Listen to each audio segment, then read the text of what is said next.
Welcome to the Flow State Podcast. We're your hosts. I'm Norah Candito. And Monica Grohne. Let's get into the flow. All right, we are so excited. This is our first podcast. Woo! Are you excited? I'm so excited. Yes, so excited. Let us quickly introduce ourselves, why we're here, why we're doing this, and what you can expect from us. So Nora, why don't you kick it off? Absolutely. So, yes, I'm Norah Candito. I am a registered dietitian. I specialize in gut health and hormone healing, and my sole mission is to help you to feel at home in your body, whatever that looks and feels like to you. I'm so happy to be here. How Amazing. I'm so happy you're here with me. Hello, everyone. I'm Monica Grohne. I am the founder and CEO of Maria.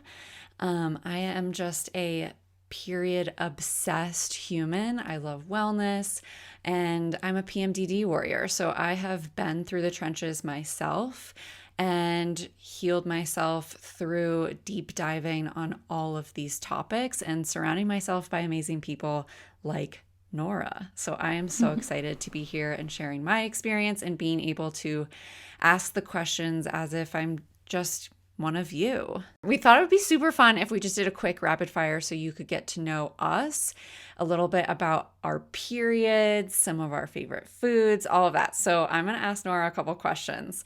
First one, real quick, period product of choice. So I converted to using a menstrual cup almost 3 years ago, and I will never look back. I love it. It's sustainable. It's super easy to clean. I want to demystify the menstrual cup here in the future. What about you? Which brand do you use? So I have cycled through a few. I've been using the salt cup more recently, and I like this one. It's a good match for me, and I think that's an important thing to kind of figure out. There are quizzes online. You can see based on your activity level, and even if you've had a pregnancy before, it's also going to change that fit. So I think it's really important for people to find what works best for their body. Amazing. What about you? So I also use a menstrual cup. I'm a big fan. Well, so I use menstrual cups and tampons. This cycle, I ended up using tampons because I hadn't cleaned my cup. And sometimes I feel like the cleaning of it can just be like a barrier for me. So I love the Viv cup. Their cup has a little ring on the bottom. I also have a salt cup, but I found the salt cup has just like a little, I like to call it the dongle. I don't know what to call it. Yeah. And I found it was hard to get it out. And sometimes I'd like pull it and it'd slap back and hit me, which isn't the most amazing thing. The Viv cup does have a little ring, so it's really easy to just hook into and pull out, which I love. So there are so many options out there. Breaks that section, like the seal, so it's easier to pull it out. Totally. Okay, what was the age of how old were you when you first got your period? I was 14, and it was very memorable because we were leaving on a family trip to England, and those were the days. It was like a beautiful first cycle. I had no idea that it was coming. It was super light, and I was like, well, okay, this is it. We are entering into womanhood. And then that was the last of those beautiful early on cycles, and that's where my story really started, but we'll talk more about that later. What about you? I was 9, so I was pretty young, and it came out of nowhere. I remember my mom and I were up at Sugarloaf, the ski resort in Maine. It was fall, and all of a sudden I just had like brown stuff in my underwear, and I was like, did I poop my pants? And I was I was so young that I didn't know what it was. Like it hadn't come up in school yet. And I think my mom was even unprepared, being like, oh, like I didn't expect you to get this early. So it was a little bit of a startling situation, but I kind of eased into it over time. Yeah, that's definitely sounds like a little bit more on the traumatic side. It was traumatic. How long currently are your cycles? Cycle length is such a good indicator of health and if your periods are regular and normal. And so I thought this would be a fun question of just like how many days on average is your cycle right now? I love this question, and it's something that I think not a lot of people use for that informational purpose. But I've watched this change after coming off of birth control and started tracking my cycles more closely, where they were once like 26-ish days, and now they're about 30, 32, 33, depending. But that's completely normal, and we'll definitely talk more about that here. Okay, so mine currently are it's kind of funny. Yours seem to be on the longer side. You know, they say like a 28-day cycle is the average. I am closer to 24 days. So right now, sometimes it's 23, sometimes it's 25, but always less than 26, I would say. Yeah, and anywhere really from 21 to even 35 days is considered to be normal. And even different sources will say different things. It's just something to be mindful of. And especially if you're ovulating consistently, if your cycle is consistent in and of itself at that length, that might be just your cycle length. It doesn't need to be that 28-day exactly. And also, we don't all have ovulation midway through our cycle on day 14. That's not a magical number either. And that's a huge misconception and makes a very big difference if you're trying to conceive or trying to avoid pregnancy. So, yeah, totally. That ovulation window and kind of that fertility window will definitely be something we have to dive into because I feel like it is coming up a lot right now, especially for me because I'm trying to conceive right now. So we'll have to have a fun conversation about that. yes. Okay, what is your favorite meal? And this can be like comfort food, like just your favorite thing that you're always like, yes, I'm so glad we're having this for dinner tonight. I make curry at least once a week. I love anything curried flavored. Lentils. I usually make mine with tofu or shrimp. But yeah, curry is an absolute staple, like comfort feel food for me. It feels like somebody's giving me a hug from the inside out. I'd have to go. I love curry. I do love it. It is really warming and fun. We make curry a lot too, but I am obsessed with tacos. I feel like it's kind of like pizza where you can have pizza but have it in so many different varieties. Tacos are the same. You can do like steak tacos or I love sweet potato tacos. I love shrimp tacos, fish tacos. I'm just, So many yeah, options. I want to live in Mexico, so tacos. Love tacos. Okay, and last rapid fire question. What is your favorite way to move your body? I have been loving riding my bike all year round, but especially in the summer. And it's just like starting to enter into fall-ish crisp weather season here in the Northeast. And I am so grateful to have access to a safe bike path and a new place to discover. Amazing. So fun. Yeah, the fall is such a good fun time for that because the chill air on your face feels so good. I can relate for sure. I'd have to say my favorite, I am a big trail runner and there's just something about going on a long trail run and being out in the mountains somewhere where you like run into backpackers who have like days of things on their back and I just have like water and I'm like, I'll be back at my car tonight eating a cheeseburger and you suckers are camping on the ground. Like, I don't know. I just love it. That's so Okay, great. that was super fun. I hope everyone out there learned something about us. And we would love to know some of these things about you. So come on over to social and share with us anything on any of these topics that are your favorites or how long your cycle is. It'd be so fun to hear. Yeah. Let's dive into why we're even starting this podcast. Yes, I am so excited. I don't know about you, but I've been wanting to do a podcast for a long time. So really excited to be doing this. And I think for me, one of the big reasons that I want to do a podcast, especially on this topic of menstrual health, periods, reproductive health, is I really do think that people are more open to hearing about these topics in this format. And I think we'll have really good luck about continuing to spread awareness and supporting these women's health topics. So just really excited to be able to share our knowledge, our experiences, and expand this conversation a little bit further.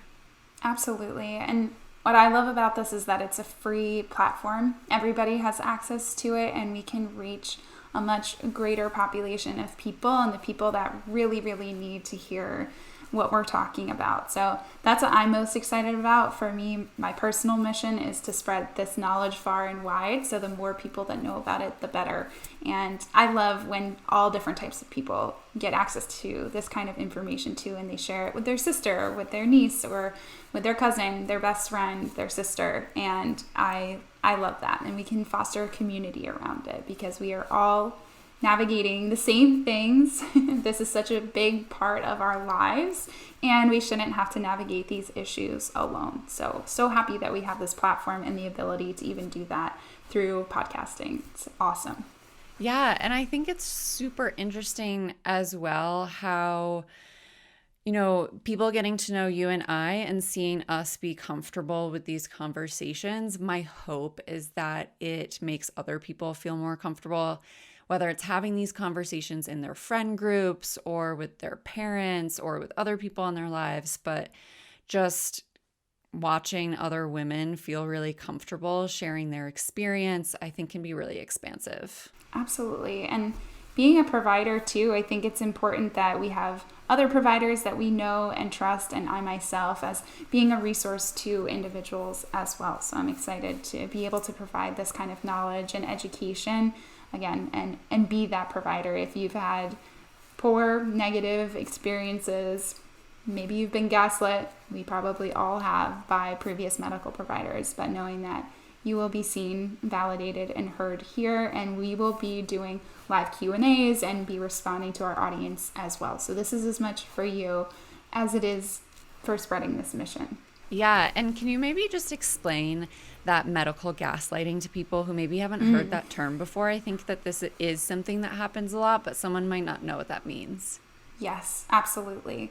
So this term in and of itself is meaning that you have just been completely dismissed. Maybe you have brought up some of these menstrual health concerns or any sort of symptom in the past to your doctor, and they have just completely written it off, or they've said, oh, that's normal, or, these are typical things to experience with your menstrual cycle. And it does not just have to be limited to your menstrual cycle. It can be anything pertaining to your own lived experience, even beyond health.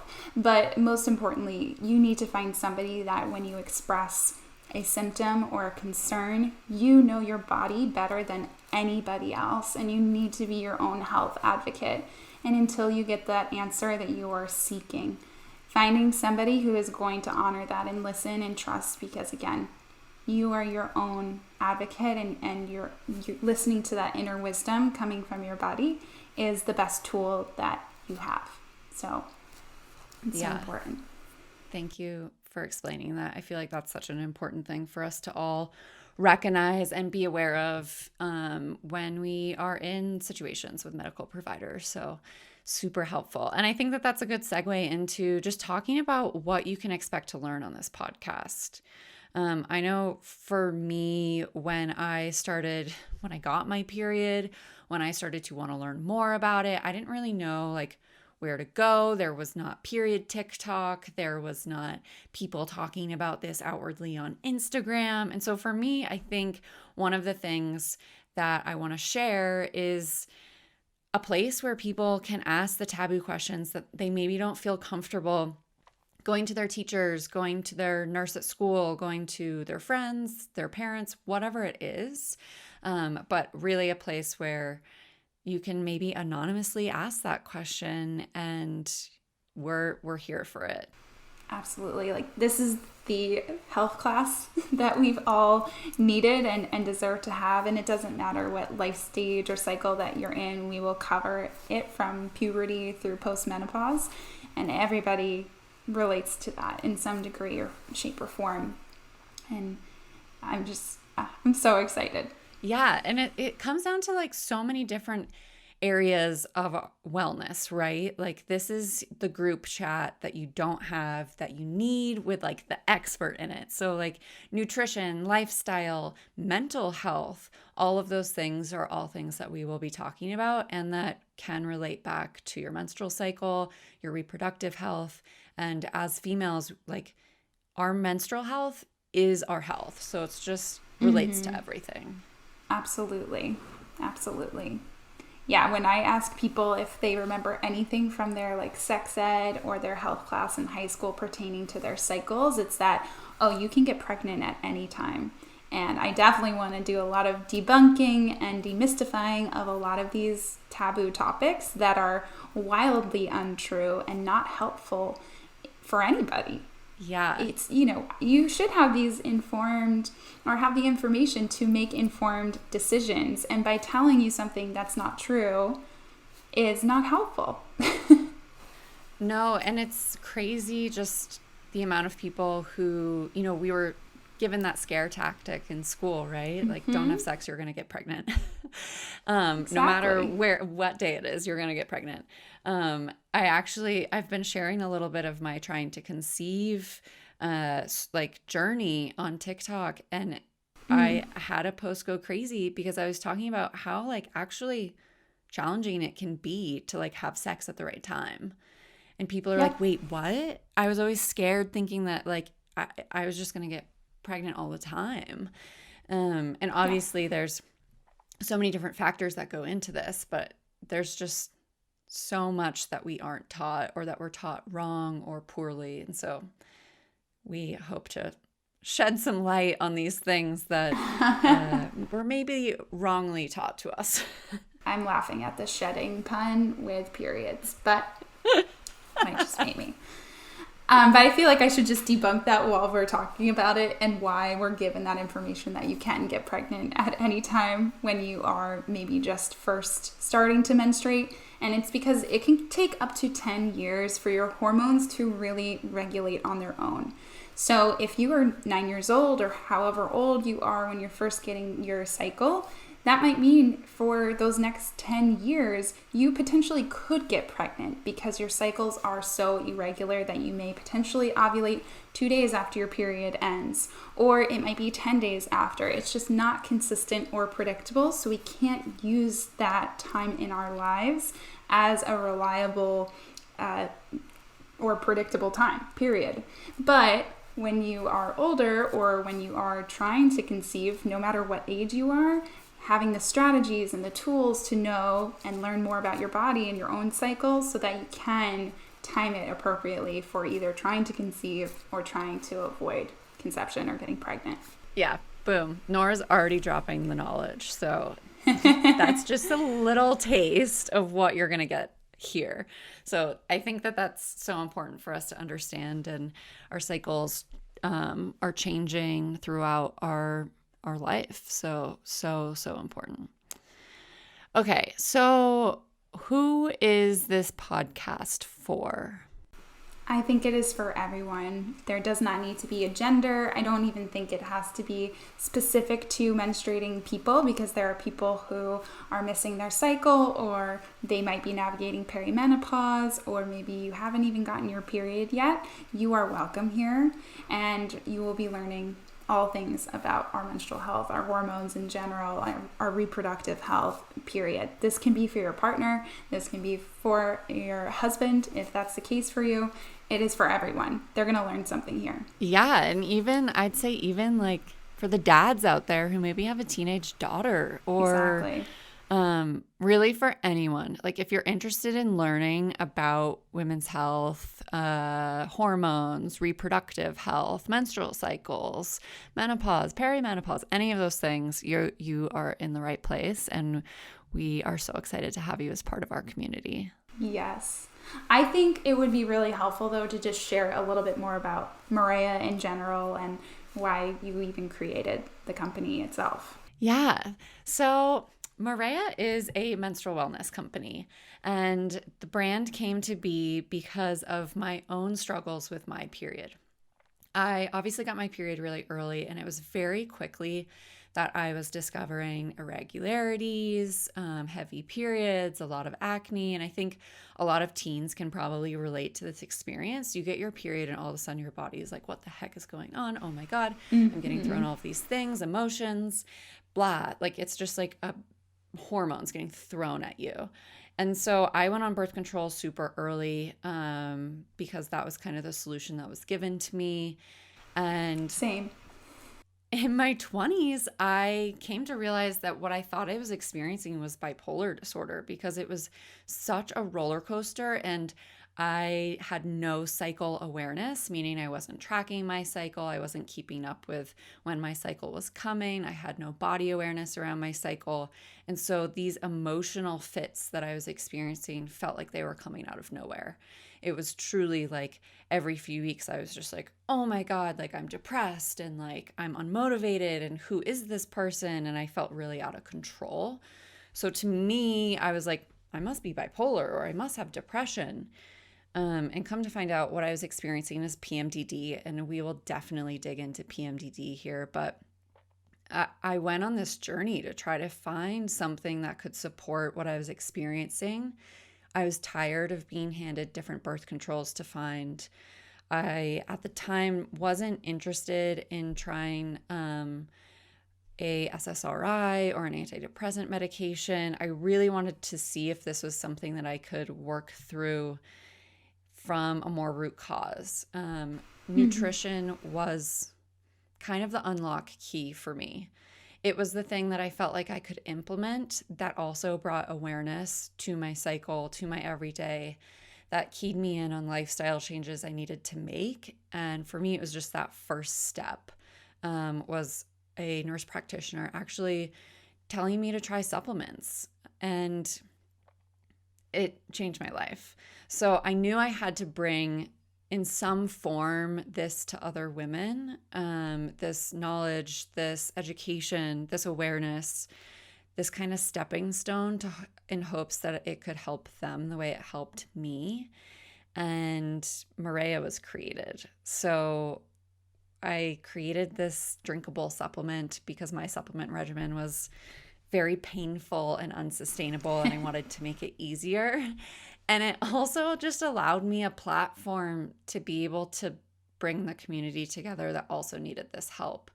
And it kind of has just become my life mission of trying to help as many women as possible, as many people who experience what I experienced as possible, feel in control and feel normal. Yeah, it's so inspiring. And I think your story is what really drew me to the brand.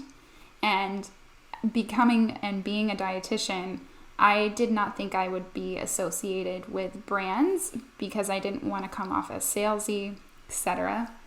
But I have never resonated with a company or a mission more than I have with Maria. And I take it myself. I'm literally like drinking it right now.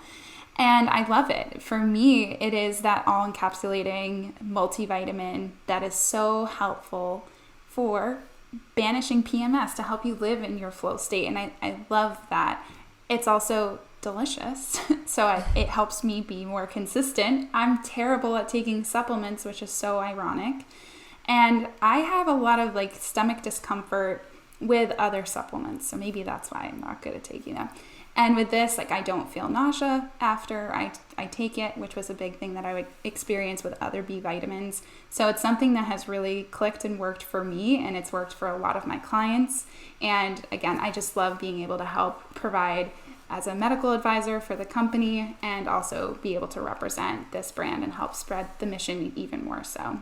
And I can't say enough good things about you, Monica. I just love being in your corner and being your teammate. It's been so fun to already be a part of this. I'm so grateful for the people that this brand and this kind of life path have brought me to. It's been so fun being able to meet people like you and become friends with people like across the country. Literally, Norah lives in Pennsylvania. I'm in Wyoming. Like, we met for the first time a few weeks ago. It's just crazy what life can bring you. So I'm so grateful to have you in my circle, and I'm so excited to be doing this together. So thank you so much for kind of being on my team with this. Absolutely. No, me too. It already is awesome.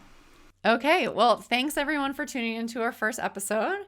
There's so much more to come, and we're so excited to have you here. Yeah, see you on the next episode, I guess. We'll see you next time.